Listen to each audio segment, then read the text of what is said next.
Hi friends, భారత cricket బోర్డుకు Indian premier league IPL కాసుల వర్షం కురిపిస్తుంది. ఐపీఎల్ 2022 సీజన్తో పోలిస్తే 2023 అడిషనల్ మిగులు సంపాదనలో 116% పెరుగుదల కనిపించినట్టు పలు నివేదికలు చెబుతున్నాయి. ఐపీఎల్ 2022లో 2367 కోట్లు ఉండగా మరుసటి ఏడాదికి అది 5120 కోట్లకు చేరింది. అలాగే ఐపీఎల్ 2023 అడిషనల్ ఆదాయం 11769 కోట్లుగా నమోదైంది. అంతకుముందు సంవత్సరంలో పోలిస్తే 70% ఎక్కువ కావడం గమనార్హం. అదే సమయంలో ఖర్చులు కూడా 66% పెరిగాయి, అంటే 6648 కోట్లు చేరాయి. అయితే ఐపీఎల్ ప్రసార హక్కులు, స్పాన్సర్షిప్ ఒప్పందాల వల్లే భారీగా మిగులు కనిపించినట్లు క్రికెట్ వర్గాలు వెల్లడించాయి.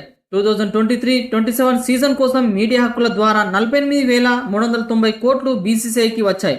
ఇందులో ఐపీఎల్ టీవీ హక్కుల ద్వారా 23,575 కోట్లు, డిజిటల్ ప్లాట్ఫామ్ జియో సినిమాతో 23,758 కోట్లు దక్కించుకున్న సంగతి తెలిసిందే.